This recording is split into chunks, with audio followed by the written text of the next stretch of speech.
নমস্কার, আমি সৌমেন সরকার। আর আপনারা দেখছেন ক্যাম্পাস প্লাস চ্যানেলের আরেকটি নতুন প্রতিবেদন। গত প্রতিবেদনের সঙ্গে এই প্রতিবেদনের সময় ফারাক বেশ কিছুটা হয়ে গেছে, তার কারণ আমার ব্যক্তিগত অসুস্থতা। যাই হোক, সেটা বিবরণ দিয়ে তো কোনো লাভ নেই। চলে আসি আজকের প্রতিবেদনে। আজকের প্রতিবেদনটা কিন্তু অনেকের কাছে অত্যন্ত ইন্টারেস্টিং হবে এই কারণে এটা এখনকার যে মৌসুম চলছে তার সঙ্গে এটা একসঙ্গে ম্যাচ করে যাচ্ছে। ব্যাপারটা হচ্ছে যে এখন তো ইলেকশন ডিক্লেয়ার হয়ে গেছে, পার্লামেন্ট ইলেকশন। 19 এপ্রিল প্রথম দফা, 1 জুন সপ্তম দফা, 4 জুন ভোট গোনা। তো এই যে ইলেকশনটা হয়, এই ইলেকশন যখনই আসে তখনই কতগুলো টার্মস আমাদের কানে কিন্তু সবসময় বাজে। মিডিয়াতে, খবরের কাগজে, টিভি, সব presiding officer, sector officer, ballot paper, polling booth, security, নির্বাচন কমিশন, অনেক কিছু। কিন্তু আরও কতগুলো টার্মস আছে যারা কাজে, ধারে ও ভারে বিশাল, কিন্তু আমরা তাদেরকে নিয়ে খুব একটা বেশি কিছু কিন্তু আলোচনা বা সেই ধরনের কোনো চর্চা করি না। তারা কারা? তারা হচ্ছে এই অবজারভার্স। এই অবজারভার্স কিন্তু বেশ কয়েক ক্যাটেগরির আছে। যেমন ধরুন general observer, police observer, special observer, expenditure observer. এই অবজারভাররা কে কিভাবে কি কাজ করেন সেটাতে ডিটেলসে যাওয়ার আগে প্রথমে একটা দুটো কথা বলে নেওয়া প্রয়োজন যে what is the general observer. General observer কথাটার মধ্যে কিন্তু একটা ইউনিভার্সালিটি রয়েছে, সেটা হচ্ছে তিনি তার যে ক্ষমতা বা তার যে ইন্টারফেয়ার করার যে অধিকার বা ক্ষমতা, সেটা কিন্তু সর্বক্ষেত্রে ইলেকশন যে অর্গানাইজড হচ্ছে তার সর্বক্ষেত্রে তার যে কনস্টিটুয়েন্সি তাতে তিনি কিন্তু হস্তক্ষেপ করতে পারেন। পুলিশ অবজারভার, এই যেমন ধরুন আইএএস অফিসারের সঙ্গে আইপিএস এর যেরকম সম্পর্ক, পুলিশও প্রায় সর্বক্ষেত্রেই তারা তাদের নিজেদের অবস্থান জানান দিতে পারে। কিন্তু ব্যাপারটা হচ্ছে যে তারা যে অবজারভার, তারা তাদের যে ক্ষমতা বা তাদের যে অ্যাক্টিভিটি সেটা কিন্তু সিকিউরিটি রিলেটেড। অর্থাৎ কিনা যে বাহিনীর ওপরই কিন্তু এই অবজারভারদের সমস্ত রকম ক্ষমতা। জেনারেল অবজারভার মতো তিনি কিন্তু ইলেকশন কন্ডাক্ট নিয়ে তেমন কিছু বলতে পারেন না, যেটা জেনারেল অবজারভার বলতে পারেন। এরপর রয়েছে এক্সপেন্ডিচার অবজারভার। এই এক্সপেন্ডিচার অবজারভারটা কি? এই এক্সপেন্ডিচার অবজারভার হচ্ছে যে নির্বাচন কমিশন নির্ধারিত যে টাকা পয়সা খরচ খরচার যে ব্যাপারগুলো প্রার্থীরা সব মেনে চলছেন কিনা, বা কোথাও কোনো টাকা পয়সা দেওয়া নেওয়া হচ্ছে কিনা বেআইনিভাবে জনমতকে প্রভাবিত করার জন্য, কোথাও কোনো টাকা পয়সা, মদ, জামা কাপড় বা এই ধরনের কোনো রকম জিনিসপত্র কোথাও কোনো রকম কিছু ইউজ করা হচ্ছে কিনা, ডিস্ট্রিবিউট করা হচ্ছে কিনা, অর্থাৎ কিনা বেআইনি যে অর্থ যে ব্যবহার, সেটা উপরে চেক রাখার জন্য এই এক্সপেন্ডিচার অবজারভার। এখন এই সব রকম অবজারভারদেরকে নিয়ে আলোচনা করাটা একটা এপিসোডে সম্ভব নয়, সেই জন্য আজকে আমি জেনারেল অবজারভারদের ওপরেই কিন্তু আলোচনাটা সীমাবদ্ধ রাখছি। এই জেনারেল অবজারভার কারা হন? যদি আইনের সমস্ত ব্যাপারটা দেখেন তাহলে হয়তো অনেক কিছু হতে পারে, কিন্তু জেনারেল যে স্পেশাল অবজারভার বা জেনারেল অবজারভার জেনারেলি আসেন আইএস ক্যাডার থেকে, ইন্ডিয়ান অ্যাডমিনিস্ট্রেটিভ সার্ভিস। আর বাকি যে বললাম যে পুলিশ বা যে এক্সপেন্ডিচার অবজারভার, তারা কিন্তু আসেন জেনারেলি রেভিনিউ পুলিশরা আসেন ইন্ডিয়ান পুলিশ সার্ভিস আইপিএস, আর এক্সপেন্ডিচার অবজারভাররা আসেন জেনারেলি সিবিডিটি, অর্থাৎ central board of direct taxes, and CBIC, Central Board of Indirect Taxes and Customs, এবং অলসো CAG অফিস থেকে। যেহেতু হিসাব নিকাশের ব্যাপার, সেই জন্য এই রেভিনিউ আর এই CAG ডিপার্টমেন্ট। কিন্তু ফাংশনিং ক্ষমতা, modus operandi basically police and general অবজারভারদের একই, সেই জন্য একসঙ্গে এদেরকে আলোচনা করছি। আর এদের সবার উপরে রয়েছেন, ধরুন জেনারেল অবজারভারদের ওপরেও রয়েছে স্পেশাল অবজারভার। এবারে নির্বাচন কমিশন কোথায় কতগুলো লেয়ার অফ অবজারভার্স রাখবেন সেটা হচ্ছে তাদের সিদ্ধান্ত। তবে তাদের যে ব্যাপারটা সেটা কিন্তু কোনো মডেল হ্যান্ডবুকের মধ্যে কিন্তু সেটা কোথাও লেখা নেই। অতএব নির্বাচন কমিশন তাদেরকে যে ধরনের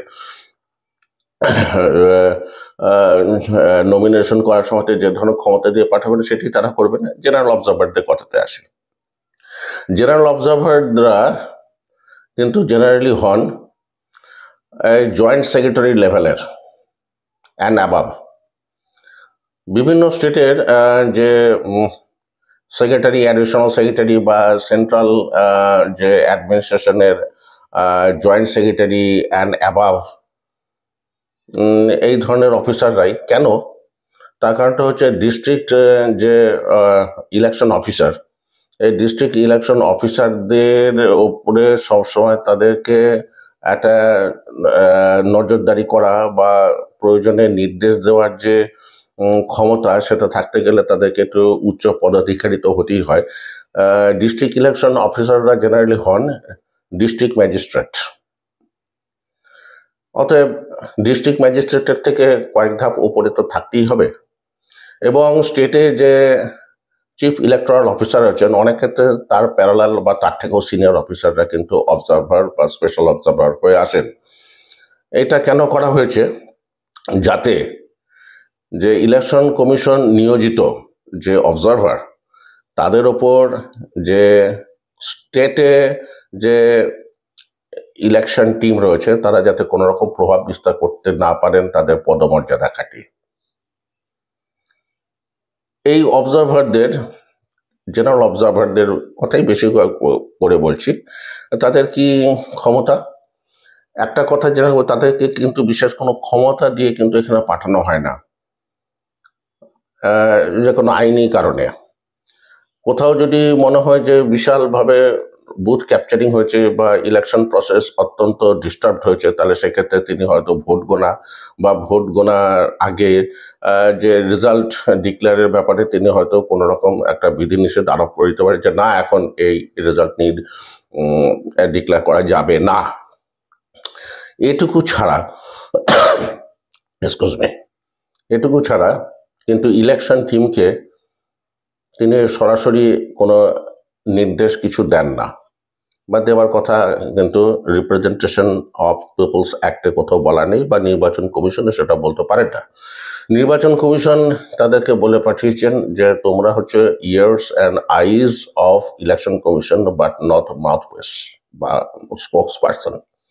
অর্থাৎ কিনা অবজারভারদের কিন্তু সাংবাদিকদের সঙ্গে কথাবার্তা বলার ব্যাপারেও একটা অলিখিত বিধিনিষেধ রয়েছে। অর্থাৎ তারা তাদের ডিসিশন বা তাদের মন্তব্য বা তাদের যে অ্যাসেসমেন্ট সেটা কিন্তু তারা শুধুমাত্র ইলেকশন কমিশনকে জানাবেন বা ইলেকশন কমিশন নির্ধারিত যে অন্যান্য যে অথরিটি আছে তাদেরকে জানাবেন, কিন্তু not for use by the chief electoral officer of the state or district election officer. তাদেরকে তিনি হয়তো তাদের মতামত জানিয়ে তিনি হয়তো কিছু একটা বলে দিতে পারেন যে তোমার এই করা উচিত, ওই করা উচিত। But generally what happens is that যে অবজারভারদের যে রিপোর্ট যায় সেন্ট্রাল ইলেকশন কমিশন মোটামুটি সেটাকেই মেনে নেন। অর্থাৎ কিনা রিপোর্ট যাচ্ছে অবজারভারদের কাছ থেকে, কিন্তু নির্দেশ আসছে ইলেকশন কমিশন থেকে। একটু স্টেজের ডিফারেন্স আছে, আদারওয়াইজ অবজারভার যেটা ঠিক করবেন সেটাই ইলেকশন কমিশনের সিদ্ধান্ত। এইবারে আসুন যে এই যে অবজারভার যে সিস্টেমটা, এই সিস্টেমটা কি করে এলো। পৃথিবীতে বিভিন্ন জায়গাতে হাস্যকর সাধারণ অনেক নির্বাচন হয়, সেটা দেখার জন্য বা অনেক ক্ষেত্রে ইউএনও বা আরও অন্যান্য যে সমস্ত সংস্থা আছে তারা এনশিওর করতে চায় যে হ্যাঁ ঠিক মতো ডেমোক্রেটিক্যালি ইলেকশনটা হচ্ছে, তার জন্য কিন্তু তারা সেখানে অবজারভার পাঠায়। কিন্তু ভারতের ক্ষেত্রে ব্যাপারটা হচ্ছে, ভারত হচ্ছে পৃথিবীর সর্ববৃহৎ গণতন্ত্র। এখানে আগে কিন্তু কিছু অবজারভার আসতেন, সেই অবজারভাররা কিন্তু দেখতে আসতেন, শিখতে আসতেন। তারা গিয়ে অন্য কথাটি পড়ে এই হয়নি সেই হয়নি এই ধরনের ব্যাপারের জন্য তারা শিখতে আসেন যে how India conducts is huge election. কিন্তু 90-এর দশকে আগে পর্যন্ত একটা সমস্যা ছিল যে ধরুন কোথাও কোনো স্টেটে ইলেকশন হলে ইলেকশন কমিশনের কোনো অফিসার গিয়ে যতক্ষণের মধ্যে সেটেল করতেন ততক্ষণ পর্যন্ত কিন্তু ব্যাপারটা সেটেলড হতো না, এবং তার ফলে এরকম কাজের অসুবিধা হতো। এবং সেই জন্যেই পরবর্তীকালে ধীরে ধীরে এই বিভিন্ন অন্য স্টেট থেকে অফিসাররা এখানে এসে কিন্তু এই যে অবজারভারের যে রোলটা প্লে করতে ইন্টারস্টেট যে ব্যাপারটা সেটা কিন্তু 90-এর দশক থেকে শুরু হয়। এখন তো সেটা পুরো দমে, এখন তো গোটা যে অবজারভেশন সিস্টেমটাই চলে গেছে, কিন্তু তাতে কোনো স্টেটের অফিসারের হয়তো এক্সিকিউটিভ রোল আছে কিন্তু তাদের কিন্তু কোনো অবজারভেটরি রোল নেই। এই যে অবজারভেশন যে টিম এরাই কিন্তু এটা করেন, দেখাশোনা করেন। Peoples representation of peoples act 1951-এ 20B ধারাতে কিন্তু এই অবজারভারদের এই কাজের কথাগুলো মানে নিয়োগের প্রক্রিয়াটা কিন্তু বর্ণনা করে দেওয়া আছে। অর্থাৎ এখানে election commission as per the power vested in section 20B of representation of people অ্যাক্টে কিন্তু এই ক্ষমতা রয়েছে। সেই ক্ষমতা অনুযায়ী তারা এই বিভিন্ন র্যাঙ্কের আইএএস অফিসারদেরকে, শুধু আইএএস অফিসার কেন, আইপিএস অফিসার বা এই যে বললাম যে রেভিনিউ ডিপার্টমেন্টের অফিসার, এদের যে অবজারভারদের যে ব্যাপারটা সেটা কিন্তু এই 20B ধারা অনুযায়ী করা হয়। এবং এখানে কিন্তু একটা বলা আছে যে যখন তাদেরকে এই অ্যাপয়েন্টমেন্ট দিয়ে দেওয়া হলো তখন থেকে তারা কিন্তু on deputation to election commission, তাদের superintendence, control, discipline everything under election commission. অর্থাৎ কিনা তাদের যে প্যারেন্ট যে ডিপার্টমেন্ট তারাও যদি কিছু বলেন সে কথা তারা শুনতে বাধ্য না যতক্ষণ না পর্যন্ত ইলেকশন কমিশন তাকে ক্লিয়ারেন্স দিচ্ছে। এই ইলেকশন কমিশনারদের ক্ষমতা কোথায় কোথায় কতটুকু আসি, যেহেতু এই যে অবজারভাররা এরা সিনিয়র অ্যাডমিনিস্ট্রেটিভ অফিসার্স, তারা তাদের যে অভিজ্ঞতা সেই অভিজ্ঞতার মাধ্যমে তারা বুঝতে পারেন যে কোথায় কোথায় কি সমস্যা হচ্ছে বা না হচ্ছে, সেই অনুযায়ী তারা কিন্তু এই ডিস্ট্রিক্ট ইলেকশন অফিসার বা রিটার্নিং অফিসার বা ইলেকশন টিমকে তারা নানা রকম পরামর্শও দিতে পারেন, তারা দেখাশোনা করেন এবং ইলেকশন কমিশনের কাছে তারা রিপোর্টও পাঠান, এই হচ্ছে সেই হচ্ছে, এইটা করা প্রয়োজন সেটা করা প্রয়োজন, কিন্তু তারা সরাসরি কোনো নির্দেশ দিতে পারেন না। এবং based on their reports election commission তাদের সিদ্ধান্তগুলো কিন্তু জানিয়ে দেয়। আচ্ছা, অ্যাপয়েন্টমেন্ট পেলেন, অবজারভারদের ট্রেনিং হলো, যা হলো হলো। অবজারভাররা কখন তাদের কনস্টিটিউয়েন্সিতে আসেন? আচ্ছা, তার আগে বলে রাখি যে কোথায় কতজন অবজারভার নিযুক্ত থাকেন। অবজারভাররা কিন্তু জেনারেলি পার কনস্টিটিউয়েন্সিতে একটা করেই থাকেন, অনলি ওয়ান অবজারভার পার ইচ কনস্টিটিউয়েন্সি। তো যেমন ধরুন এই যে ফার্স্ট এবং সেকেন্ড যে ফেজ যে আছে তাদের জন্য এখনো পর্যন্ত মাত্র 6 জন অবজারভারের 6টা সিটের জন্যই হচ্ছে, সেই জন্য 6টা সিটের জন্য 6 জন অবজারভারের নাম কিন্তু অলরেডি সেন্ট্রাল ইলেকশন কমিশন থেকে স্টেট ইলেকশন কমিশনে পাঠিয়ে দেওয়া হয়েছে এবং দে আর অল সিনিয়র আইএএস অফিসার্স। আচ্ছা, রিটার্নিং অফিসার কারা হন? রিটার্নিং অফিসার হন কিন্তু তারা প্রত্যেকটা কনস্টিটিউয়েন্সির জন্য একটা করে রিটার্নিং অফিসার, এবং জেনারেলি ডিস্ট্রিক্ট হেডকোয়ার্টার্স অনুযায়ী যদি সেখানে কোনো রকম কিছু সিট থেকে থাকে তাহলে সেখানে ডিস্ট্রিক্ট ম্যাজিস্ট্রেট নিজে হয়ে যান রিটার্নিং অফিসার। আর যদি কোনো বড় সাব ডিভিশন যদি কোনো রকম একটা কনস্টিটিউয়েন্সি হয় তাহলে সেক্ষেত্রে যে অ্যাডিশনাল ডিস্ট্রিক্ট ম্যাজিস্ট্রেট জেনারেল, অথবা ধরুন একটা ডিস্ট্রিক্টে একাধিক সিট থাকতে পারে যেটা ডিস্ট্রিক্ট হেডকোয়ার্টার্সের বাইরে, সেক্ষেত্রে এডিএমরা কিন্তু হন রিটার্নিং অফিসার।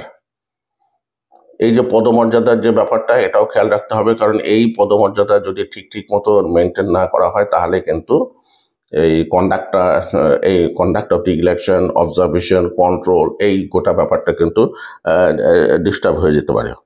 এবারে ধরুন যে এডিএম তো বিভিন্ন যে কনস্টিটিউয়েন্সির জন্য গেল, কিন্তু কলকাতার জন্য কি আছে? কলকাতার জন্য আছে যে কলকাতা যে দক্ষিণ কেন্দ্রের রিটার্নিং অফিসার কে?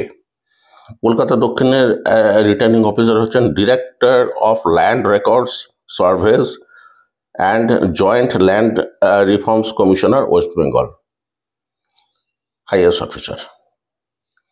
আর কলকাতা যে নর্থ, যেহেতু কলকাতার অ্যাডমিনিস্ট্রেশন সিস্টেম তো অন্যান্য ডিস্ট্রিক্টের সঙ্গে তো একসঙ্গে ম্যাচ করে না, তো সেই জন্য কলকাতার ক্ষেত্রে একটু বিশেষ ব্যবস্থা। আর কলকাতা নর্থের জন্য যিনি রিটার্নিং অফিসার তিনি হচ্ছেন কলকাতা ইলেকটোরাল ডিস্ট্রিক্ট অফিসার। ইনিও একজন ডিস্ট্রিক্ট ম্যাজিস্ট্রেট লেভেলের আইএস অফিসার। তাই যাই হোক, যে কথাতে আসছিলাম যে অ্যাপয়েন্টমেন্ট পাওয়ার পর নমিনেশন পেপার যখন ফাইলের যে লাস্টের আগের দিন, অর্থাৎ কিনা 5 তারিখ যদি নমিনেশন পেপার ফাইলের লাস্ট ডে হয়ে থাকে, তাহলে 4 তারিখের মধ্যে কিন্তু অবজারভারদেরকে, ইনক্লুডিং পুলিশ অবজারভার, এরা কিন্তু ইয়েতে উপস্থিত হবেন, তাদের নিজস্ব কেন্দ্রে উপস্থিত হবেন। উপস্থিত হয়ে কী করবেন? প্রথমেই নমিনেশনের যে ভিডিও ক্লিপিংসগুলো আছে, সেই ভিডিও ক্লিপিংসগুলো ভালো করে পরীক্ষা করে দেখবেন যে কোথাও কোনো রকম ত্রুটি বিচ্যুতি হয়েছে কি না। তারপরে কিন্তু তাদের কাজ শুরু হচ্ছে। যদি কোনো রকম কিছু ত্রুটি বিচ্যুতি থেকে যেমন ধরুন scrutiny is a quasi judicial process. এই স্ক্রুটিনির সময়তে কিন্তু রিটার্নিং অফিসারের সিদ্ধান্ত ফাইনাল, কিন্তু রিটার্নিং অফিসার এখানে কি কাজ? রিটার্নিং অফিসারদের এখানে কাজ হচ্ছে যে জাস্ট টু এনশিওর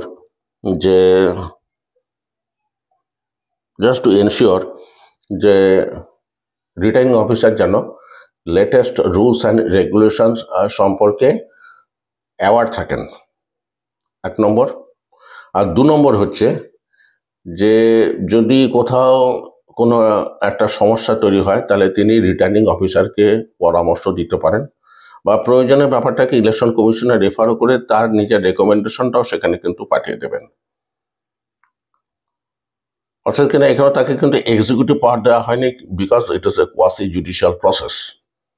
সেক্ষেত্রে তিনি যত বড় অফিসারই হন না কেন, তার নিজস্ব কিন্তু কোনো রকম সিদ্ধান্ত এখানে তিনি চাপিয়ে দিতে পারেন না। তো এই হচ্ছে মোটামুটি ব্যাপার, যে নমিনেশন সমস্ত কিছু হয়ে গেল। উইথড্রলের ক্ষেত্রে তো ব্যাপারটা তো সেই একই রকম, এবং এক্ষেত্রে সবসময় কিন্তু এই যে প্রসেসটা, এটা কিন্তু আপনার ভিডিও রেকর্ডিং করে রাখা হয়, যে যখন কোনো রকম এই প্রসেস চলছে তখন কজন ব্যক্তি সেই রিটার্নিং অফিসারের ঘরে ছিলেন। একটা ক্রাউড ঢুকে গেল, যে জবরদস্তি কিছু একটা করলো, সেটা কিন্তু গ্রাহ্য হবে না। সেই জন্য এভরিথিং ইজ রেকর্ডেড। যাই হোক, ক্যাম্পেইনিং পিরিয়ড অবজারভারের একটা বিশাল রোল আছে। কীরকম না, model code of conduct, MCC আমরা বলি, মডেল কোড অফ কন্ডাক্ট দিয়ে দেবো ডেসক্রিপশন বক্সে, what is model code of conduct. তা সেক্ষেত্রে তিনি যদি কোনো রকম কিছু অভিযোগ পান বা নিজেও তো অবজার্ভ নিজে থেকে সুমোটো কাজ করতে পারেন অথবা কমপ্লেনের ভিত্তিতেও তিনি কাজ করতে পারেন। তিনি যদি কোনো রকম কিছু সেই ধরনের কমপ্লেন পান, তিনি সঙ্গে সঙ্গে নির্দেশ দেবেন যে তদন্ত করে তার রিপোর্ট যেন তাকে জানানো হয় এবং প্রয়োজনে সাজেশনও দিতে পারেন যে এই করা উচিত এবং তার কাছে অ্যাকশন টেকেন রিপোর্ট কিন্তু চাইতে হবে, কারণ এই অ্যাকশন টেকেন রিপোর্ট কিন্তু দিল্লিতে পাঠাতে হবে ইলেকশন কমিশনের হেডকোয়ার্টার্সে। একই জিনিস প্রযোজ্য কিন্তু পোল্ডের ক্ষেত্রেও। কোথাও ভায়োলেন্সের অভিযোগ আছে, অথবা তিনি দেখতে পাচ্ছেন যে কোথাও কিছু একটা অন্যায় কাজ হচ্ছে, তাহলে সেক্ষেত্রে তিনি কিন্তু নিজেই উদ্যোগী হয়ে এই গোটা ব্যাপারটা তদন্ত করে তার রিপোর্ট চাইবেন। এক্ষেত্রে কিন্তু এটা তার ক্ষমতা, আমাকে রিপোর্ট দাও, এবং রিপোর্টে তিনি যদি খুশি হন তো ঠিক আছে, আর যদি অখুশি হন তাহলে তার নিজের ডিসস্যাটিসফ্যাকশন ডিসঅ্যাপ্রুভাল জানাবেন। যদি সেটা রেকটিফাইড না হয় তাহলে তিনি সেটা সোজাসুজি তার রেকমেন্ডেশন শুদ্ধ পাঠিয়ে দেবেন দিল্লিতে পরবর্তী নির্দেশের জন্য। তো এই হচ্ছে মডেল কোড অফ কন্ডাক্ট, সেটা দেখা। এইবারে একটা জিনিস দেখুন, যে এই যে অবজারভার নিজে গাড়ি করে ঘুরে ঘুরে সমস্ত কিছু দেখে তারপরে সিদ্ধান্ত নেবেন, বা তার কাছে যে কমপ্লেন এলো সেই কমপ্লেনগুলি তিনি শুধু দেখাশোনা করবেন, ব্যাপারটা ঠিক তা নয়। এবং তারও তো একটা মেশিনারি আছে, তার ব্যক্তিগত মেশিনারি নয়, কিন্তু ব্যাপারটা হচ্ছে ইলেকশন কমিশন তার জন্য কিন্তু একটা সিস্টেম করে রেখেছে, এবং এই সিস্টেমে কারা কারা আছে সেটা বলি। যেমন ধরুন কতগুলো টার্মস আছে, যে টার্মসগুলোর সঙ্গে আপনারা পরিচিত কি? ফ্লাইং স্কোয়াড, ভিভিটি, এসএসটি, এমসিএমসি অর্থাৎ মিডিয়া সার্টিফিকেশন। এসএসটি মানে হচ্ছে স্ট্যাটিক সার্ভেলেন্স টিম, এফএস মানে হচ্ছে ফ্লাইং স্কোয়াড। এদের কাজ কি? এদের কাজ কিন্তু যে এরা এখানে প্রত্যেকটা ইউনিট কিন্তু এক একজন বিডিও লেভেলের অফিসারের আন্ডারে কাজ করেন, যাদেরকে বলা হয় এক্সিকিউটিভ ম্যাজিস্ট্রেট। এক্সিকিউটিভ ম্যাজিস্ট্রেট যে সবসময় গাড়ি করে ফ্লাইং স্কোয়াডের মতো ঘুরে বেড়াচ্ছেন, ব্যাপারটা মোটেই তা না। তারা তাদেরকে জানিয়ে কিন্তু টিমে বেশ কিছু 4-5 জন করে অফিসার এবং সিকিউরিটি পার্সোনেলকে নিয়ে এই ফ্লাইং স্কোয়াড কিন্তু এক একটা অ্যাসেম্বলি কনস্টিটিউয়েন্সিতে 2, 3, 4 করে এরকম থাকে, depending on the sensitive nature of the constituency. তা সেখানে তারা যদি কোনো গড়মিল দেখেন বা যদি কোথাও কোনো রকম কিছু অন্যায় কাজ হচ্ছে দেখেন, তাহলে সেটা তারা তো ইন্টারফেয়ার করেন, প্রয়োজনে পুলিশকে তারা ইনফর্ম করেন, বা জেনারেল অবজারভারদের কাছেও সেখানে রিপোর্ট যায়। জেনারেল অবজারভার সেখান থেকে রিপোর্ট দিতে পারেন নিয়ে তারপরে, এবং এদের প্রত্যেকের সঙ্গে কিন্তু একটা করে ভিডিও টিম আছে। অথবা ইলেকশন টিম এলে কিন্তু ভিডিও টিমদের বা ভিডিও যে যারা ক্যামেরাম্যান তাদের কিন্তু একটা সিজন থাকে, 1 মাস ধরে তাদের প্রচুর কাজ। তো যাই হোক, তারপরে রয়েছে এসএসটি। What is SST? মানে স্ট্যাটিক সার্ভেলেন্স টিম। স্ট্যাটিক এই যে নাকা চেকিং হয়, এটা তো মানে মুভিং না। আজকে এইখানে তারা ধরুন যেখানে মদ, টাকা, এই সমস্ত যে ব্যাপারটা বা মুভমেন্টটা খুব বেশি হওয়ার সম্ভাবনা আছে, সেখানেই তারা ঘাঁটি গেড়ে বসে থাকেন, গাড়ি চেক করেন, তাদের সে অথরিটি আছে। এবং এখানে জেনারেলি কিন্তু যেহেতু ঝামেলা হওয়ার সম্ভাবনা একটু অন্যান্য জায়গা থেকে বেশি, সেই জন্য এখানে কিন্তু সিকিউরিটি পার্সোনেলও প্রচুর পরিমাণে দেওয়া থাকে। This is called SST. এই যে এরা সবাই মিলে কিন্তু যে রিপোর্ট একটা তো তাদের নিজেদের সিস্টেমে তো তারা তাদের একটা রিপোর্ট পাঠিয়ে দেয়নি, তার সঙ্গে আরো 2 জায়গাতে এরা রিপোর্ট পাঠান। একটা রিপোর্ট হচ্ছে এক্সপেন্ডিচার টিমের কাছে, আর একটা হচ্ছে জেনারেল অবজারভারের কাছে। তো এক্সপেন্ডিচার টিমও কিন্তু সঙ্গে সঙ্গে সেটাকে রেকর্ড করে থাকতে, এবং তারা যদি প্রয়োজন মনে করে যে এটা জেনারেল অবজারভারের নজরে নিয়ে আসা প্রয়োজন, জেনারেল অবজারভারের নজরে তারাও এটা নিয়ে আসবেন। এইভাবেই কিন্তু এই জেনারেলি আমরা যারা ভোটার তারা হয়তো এই ব্যাপারটা তো অতটা জানি না, কিন্তু এই ব্যাপারটা আছে। তারপরে তো ধরুন এই যে বুথে যে ইলেকশন কমিশন নির্ধারিত যে ফ্যাসিলিটিস গুলো, সেগুলো সমস্ত ঠিকঠাক আছে কিনা, বা সিকিউরিটির যে ম্যাপিং, যেরকম পুলিশ অবজারভার থাকলেও ultimately final decision রেস্টস with the general observer. Police অফিসারের পজিশন কিন্তু এখানে নাম্বার 2, নট নাম্বার 1।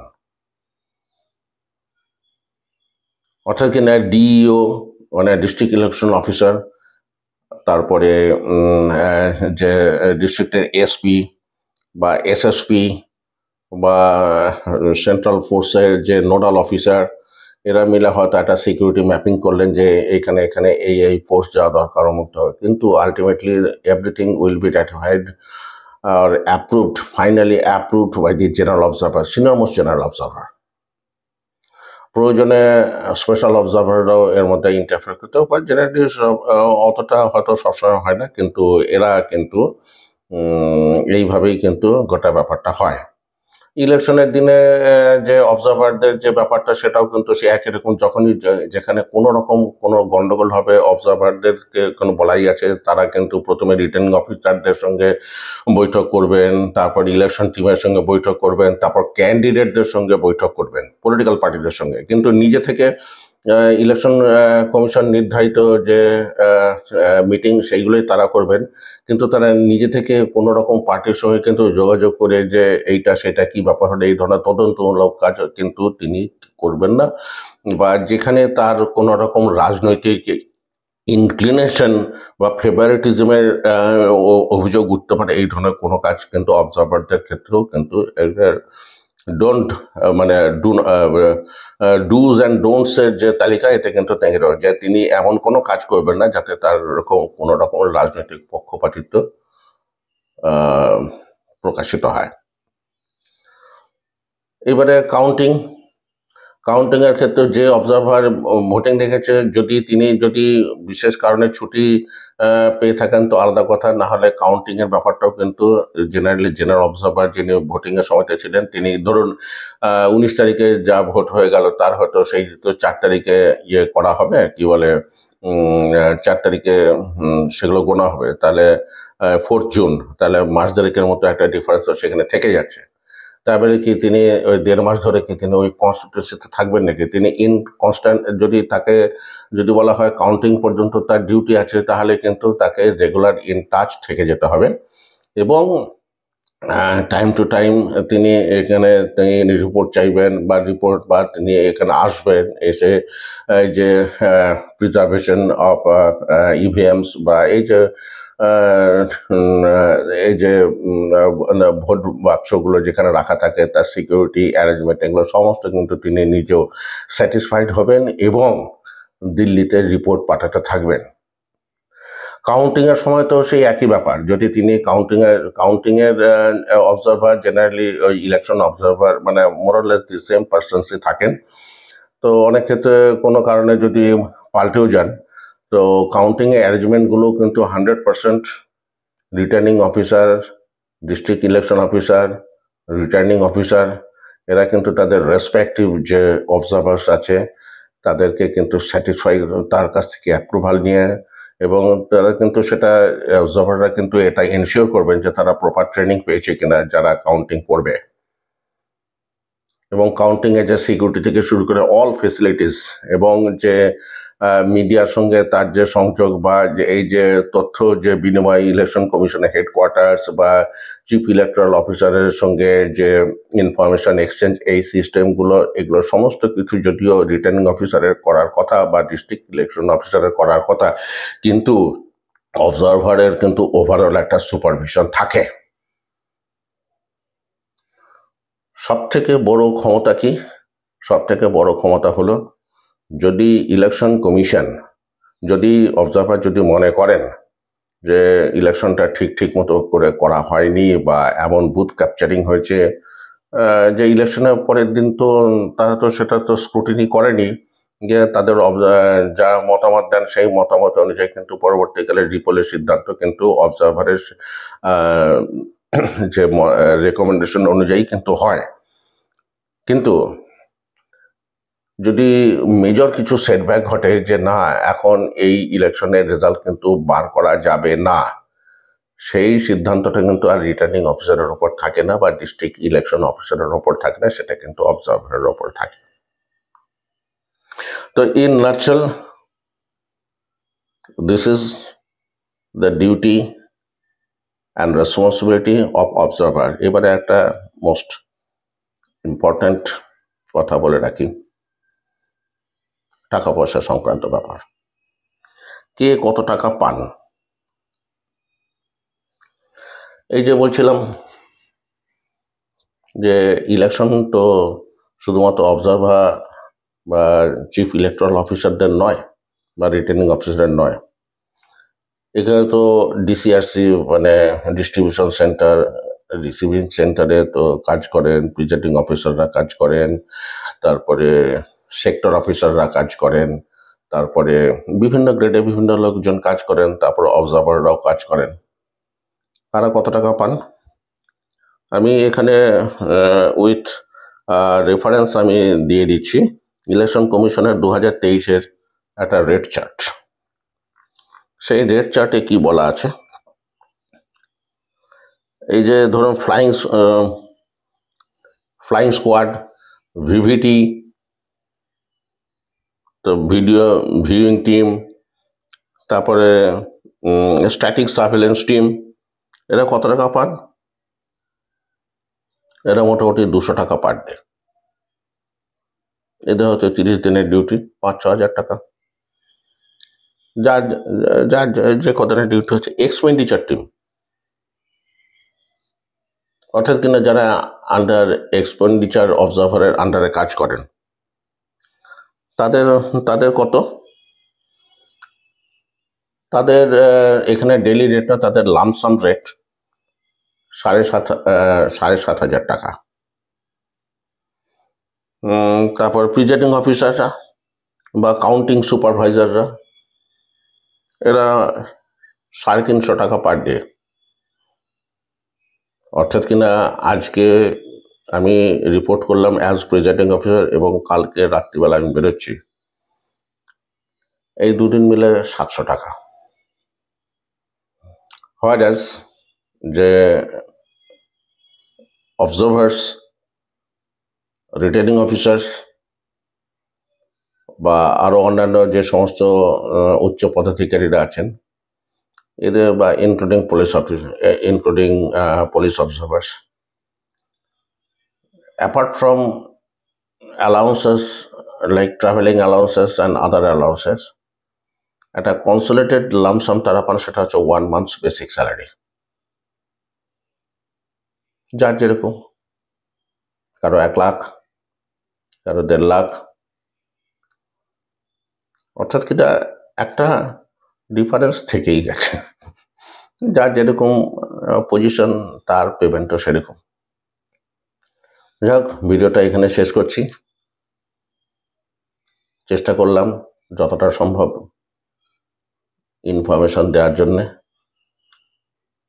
কেমন লাগলো জানাবেন। যদি ভালো লাগে তাহলে একটু কষ্ট করে কমেন্ট করবেন, লাইক দেবেন, সাবস্ক্রাইব করবেন, এবং এই ইলেকশন রিলেটেড আরও কয়েকটা ভিডিও আমার করার ইচ্ছা রইল। নেক্সট ভিডিও পর্যন্ত নমস্কার।